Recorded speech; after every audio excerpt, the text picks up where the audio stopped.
Bulan Ramadan 2025 menjadi momen penting bagi umat muslim di mana selain menjalankan ibadah puasa, kita juga diwajibkan untuk menunaikan zakat fitrah.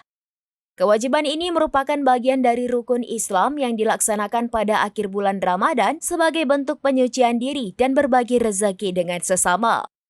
Namun dalam pelaksanaannya, tidak semua umat muslim memiliki kewajiban yang sama untuk membayar zakat fitrah.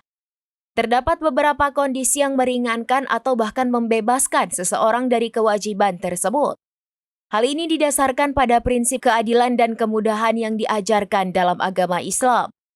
Ulama mazhab Syafi'i, salah satu mazhab fikih yang paling banyak diikuti di Indonesia, bersepakat bahwa kewajiban zakat fitrah hanya berlaku bagi mereka yang memiliki kelebihan rezeki berupa makanan pokok pada hari raya Idul Fitri. Dengan kata lain, zakat fitrah diwajibkan bagi mereka yang mampu memenuhi kebutuhan dasar diri sendiri dan keluarga, serta memiliki kelebihan untuk dibagikan kepada yang membutuhkan. Oleh karena itu, terdapat beberapa golongan dan syarat yang membuat seseorang tidak wajib membayar zakat fitrah. Kondisi-kondisi ini mencakup situasi di mana seseorang tidak memiliki kemampuan finansial yang cukup atau berada dalam kondisi tertentu yang meringankan kewajiban mereka. Berikut adalah 6 kondisi yang membebaskan seseorang dari kewajiban zakat fitrah. Yang pertama adalah orang yang telah meninggal dunia sebelum matahari terbenam pada akhir Ramadan. Kewajiban zakat fitrah gugur bagi mereka yang telah meninggal dunia sebelum waktu wajibnya tiba. Kedua, anak yang lahir setelah matahari terbenam pada akhir Ramadan dan sebelum salat Idul Fitri dimulai. Anak yang lahir di luar waktu wajib zakat fitrah tidak diwajibkan untuk dibayarkan zakatnya.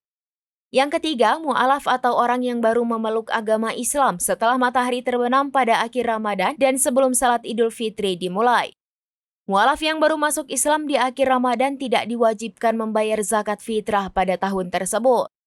Kemudian yang keempat, istri yang baru dinikahi setelah matahari terbenam pada akhir Ramadan dan sebelum salat Idul Fitri dimulai. Istri yang baru dinikahi di akhir Ramadan tidak diwajibkan membayar zakat fitrah pada tahun tersebut.